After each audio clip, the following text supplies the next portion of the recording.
That's right, another bug that's making its way around BT6, a tale as old as time, and this time, it's really easy to replicate. All you need is Etienne and the Wizard Phoenix. So CHIMPS on YouTube made a video on the bug, and that's how I discovered it. All you gotta do is first off activate Etienne's ability and the Wizard Phoenix at the same time. Or at least, you have to have both abilities active by the time a round ends. And watch what happens now if I go back home. And then I jump back in to continue the game. This is what we have in the field. Notice anything different? Well, if you haven't seen the two Phoenixes, then, well, that's the difference. Something really weird goes on with the code, and now you have one extra permanent Phoenix. And you can do this every single round, so long as both abilities are active. So I think if you back out, we should see it again this time. So going back in, and we should see 3. Yep. Because round 40 was so short, we ended up getting 2 Phoenixes, like, in the span of 1 ability. So, yep. As you expected, you can do this infinite times for infinite Phoenixes. Although, of course, the most you can do is 1 per round, and you might not get it every round because you can't really... it's hard to control when the round ends, and both abilities don't have full uptime. So you'll probably miss a couple rounds here and there. And one more thing to note here is that it also works with any of Etienne's abilities. So I can use the UCAP ability and the Wizard Phoenix, and... watch now for back out, we should see 4 Phoenixes. Loading back in, and there it is. 4 Phoenixes. I think a great way to exploit this glitch is, you guessed it, in Chimps mode. And we'll try it on the map Geared. Want to pick a map where the Wizard Phoenix could shine, because, you know, Geared has a problem with short range towers, or things that don't see infinite range, but with the Phoenix seeing infinite range, then we can absolutely decimate this map. Not just 100 rounds of it, but even past that.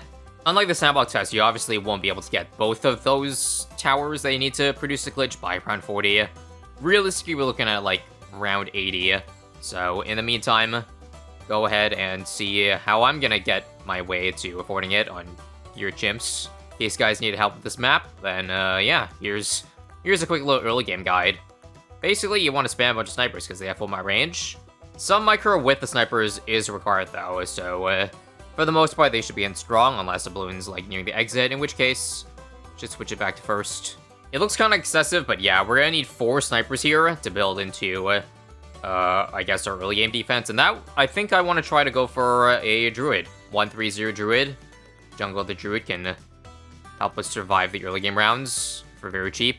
Although, maybe I should drop Etienne first? Nah, I'm gonna go for the, Guaranteed, because Etienne's really not that great early game. Let me just see if this is the round that I would want the Druid. Yes, I am dying to round 16.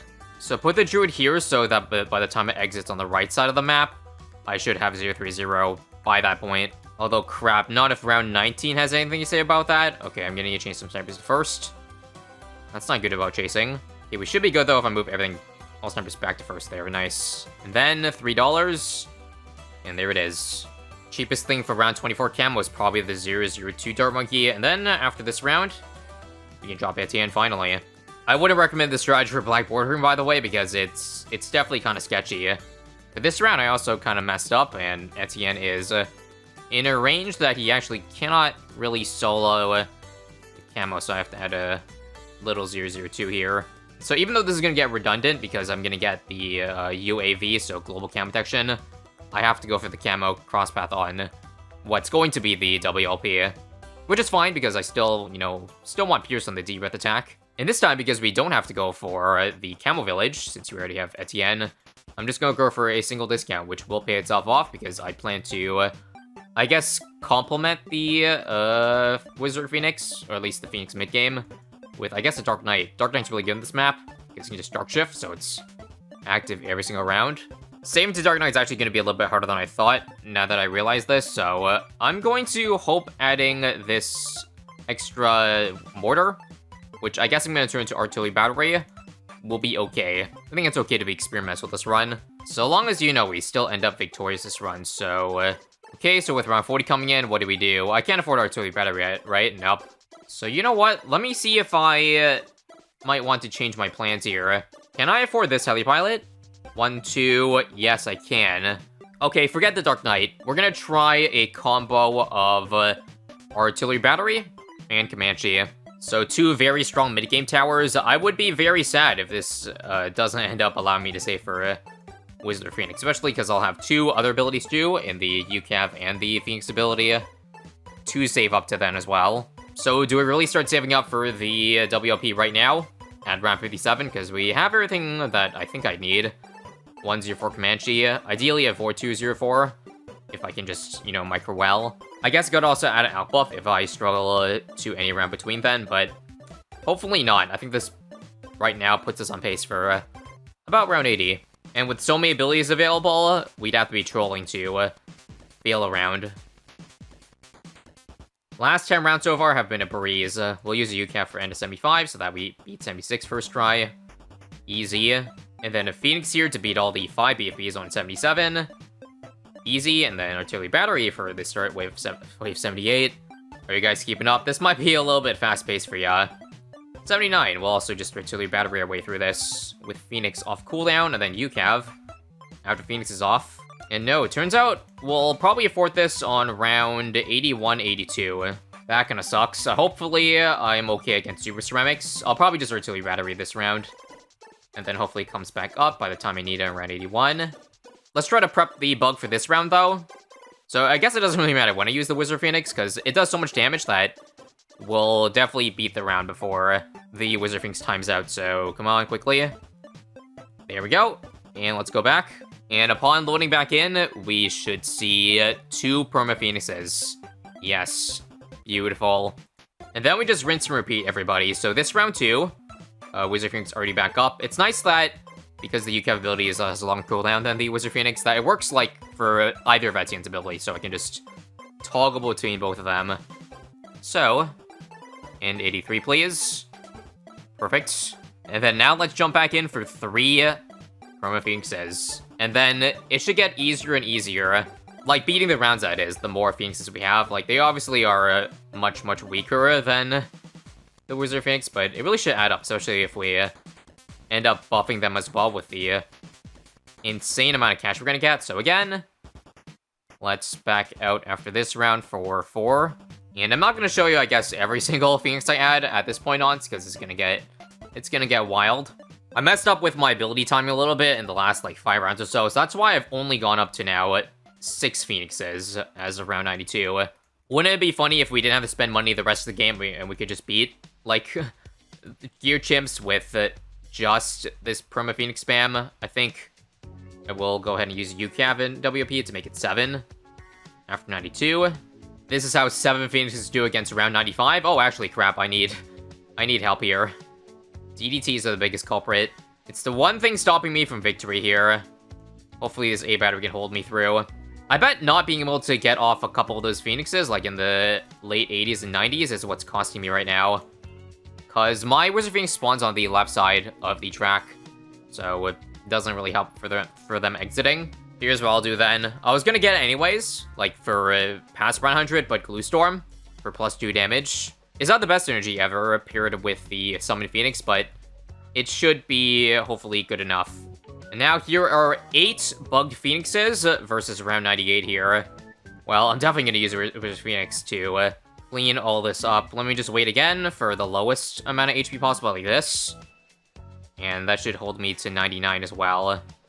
Back out. And now that makes it 9 Phoenixes, if you look closely enough. Alright, I'm not gonna be able to get the glitch off, though. Wizard Phoenix times out.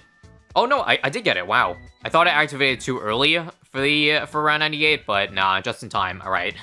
And now, to finish it off with 10 Phoenixes against round 100.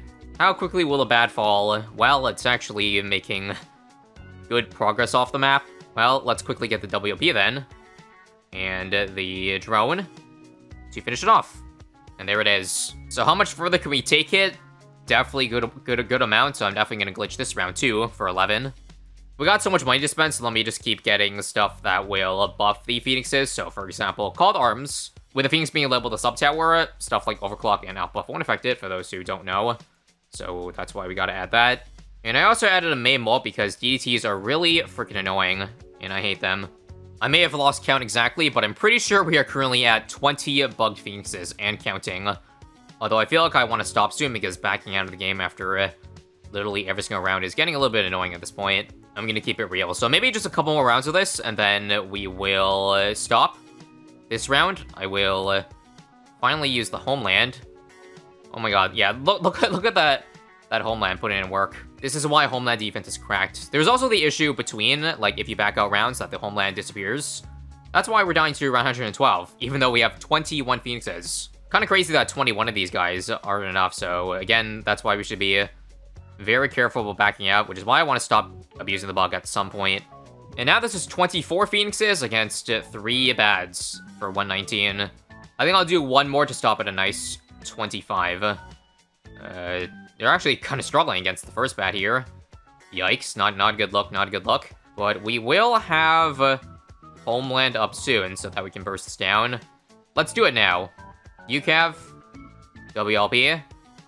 Fun fact, adding the Wizard Phoenix doesn't really feel like it's adding much. Because, you know, there's so many Phoenixes that these 24 definitely outdo what the one Phoenix brings. And one last back out here, folks.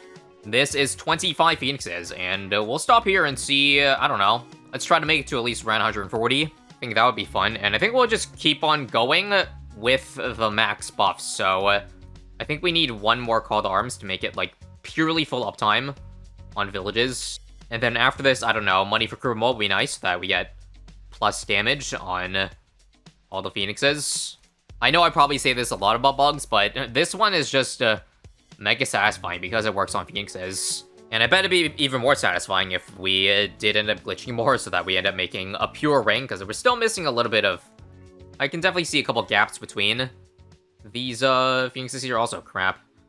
Full speed DTs are scary. Don't worry though, because Homeland basically pushes them all the way right back to the entrance. And because these Phoenixes, these bug Phoenixes, I think are all linked to the same tower, we should probably find where that is, right? Yeah.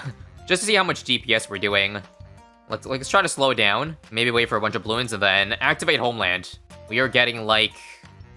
Actually, that's not... I don't know if I expected more than, I don't know, that's like, what, 10,000? Well, regardless, I think we're getting about as many pops as possible on this guy. Alright, perhaps I should have bugged out way more of these Phoenixes, because we were using every ability, and still, the rounds are actually kind of hard. 135 there, got scary. 130, it's probably going to be dangerous too, right? Well, even 137, okay. Well, you hate to see it, because I have to use Homeland this round, which means I probably don't have it for around, well, next round, which is... actually might kill me, I think. Yeah, see, Homeland's so good that it beat it, like, easily compared to if I only had Call to Arms. Now I gotta beat this round without it. Good luck with that. I mean, the extra glow I added should definitely help, right? Yeah, if I can at least make it to the cooldown again. Let's use the other abilities, I guess, while it's off. Yep. Okay, we're fine. I was overly paranoid. And if we can just beat this last round 140, I will be happy. Let's slow down. Activate every single ability at once. How much DPS can we get on our wizard single target? I guess it's not that great single target. It's only doing like 3,000 or so. Yikes. I don't think that's enough. I added a Spike Storm too to see if it would do anything. But no, I think this Bad is just too tanky.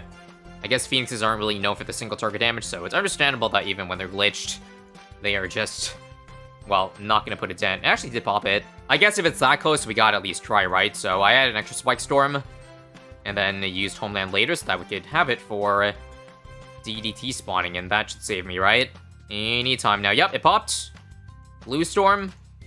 And Kim Hun. So close, so close. But now we only have, only Called Arms and mobs leaked. Okay, this has got to be the last attempt for real, because I found a double discount spot for both Spike Factories, both of which that have Jungle Drum, so now I have an extra 3k to work with. I don't know, I guess I use the rest of the money on support, so, I don't know, screw it. Let's go. Hopefully this ends up working. Oh right, and one more thing I forgot, is that this thing, I can move the Comanche to, like, mob shop some balloons. Surely, that'll help a little bit too, right? But look how much each Spike Factory is doing. That is a nutty amount. Best bang for buck. That popped really early, by the way. And yeah, again, if this doesn't work, then I think I'm out of ideas. This has got to do it. Blue Storm. The last Call to Arms. Please don't leak. Ah, it still leaks. One last attempt at Hail Mary, please. This run looks decent, but it's all down to if we leak cerams or not. And yes, I think we popped it. Man, every single Phoenix mattered there. We had just enough. just enough in the tank. So that's probably a lesson that I definitely should have just kept bugging even more, but again, this is just a showcase. I think with 24, that's about as much as I can push it, so thank you for watching. What bug will show up in the game next? Well, subscribe to find out. See you guys next time.